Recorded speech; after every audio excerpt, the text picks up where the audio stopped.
Welcome back. Because of recent events within the last 2 or 3 days, I want to go back to the Mideast and discuss some of this.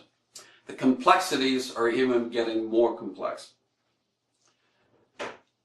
As I told you, there are two main Islamic factions. That's the Sunni and the Shia. There's a cultural faction who are also Sunni, that's the Kurds, and they are presently fighting on the eastern side against ISIS. The three main Shia governments there are Iraq, Iran, and Syria. Now we got to keep this all in mind. I'll try to repeat myself several times so you can understand this. The French started bombing ISIS in Iraq, and we'll come back to that in a second. And the United States started bombing ISIS in Syria. Now they got partners in the Mideast now. Saudi Arabia, the main one, Qatar, Bahrain, Jordan, and the Emirates. Most of these governments, or all these governments, are Sunni. Now, since ISIS is Sunni, you would think they wouldn't want to go against them. But the problem is, for example, in Saudi Arabia, the Saud family, even though they are Sunnis, they're in the Wahhabi sect of Sunni, and they vary quite a bit different from the others. Now, the rest of their population, 93%, are regular Sunni, and they're afraid if ISIS comes across the border into into Saudi Arabia, that they would join the ISIS army. So this is getting more and more pot boiling here.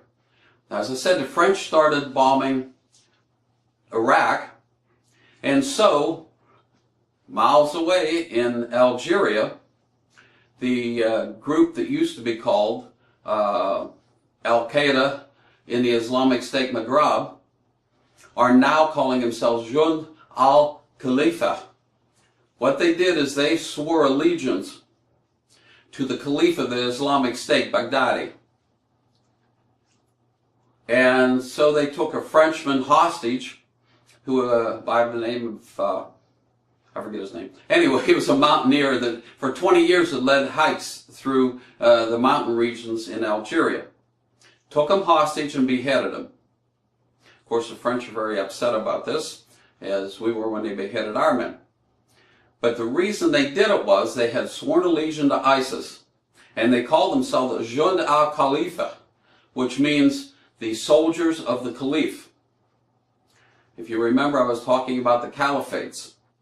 Well, this new guy, Baghdadi, says he is the Caliph of the Islamic State, and he wants to rule the whole region, well, actually the whole world, as an Islamic State.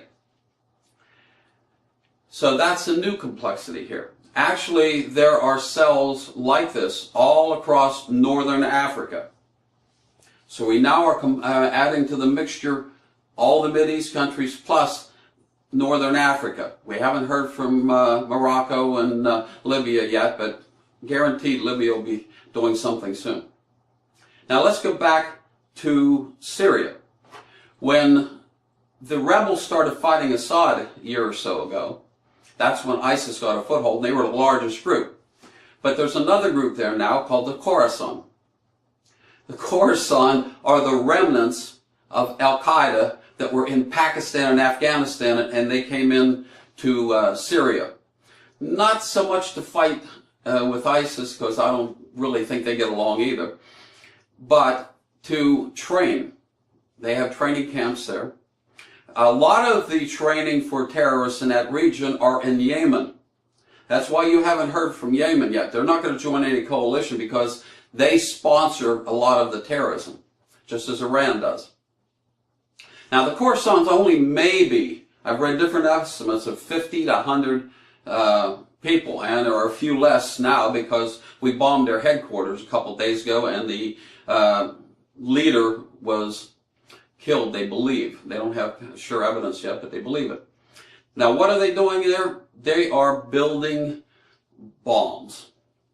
Now, they have come a long way from the bombs they were building a few years ago. They have a new bomb maker that is teaching them how to make bombs that are not detectable by X-ray and other devices. They have stated in no uncertain terms, their enemy is the United States, and they're coming here to bomb us one way or another. As I said in the last video, we have to do one of two things. The thing I believe is probably the wisest is to bomb the hell out of everybody, get all of our people out except for contingency to protect Israel, and come back to the homeland and protect us here. The reason I say that is, I don't believe anybody has the nerve, the guts, and the heart to stay there and do the job. And the only way you can stay there and do the job is to totally eliminate all of these groups, which is probably impossible because it's just like cockroaches. You step on one, or three more come out. So I don't really think that that's the wisest way to do.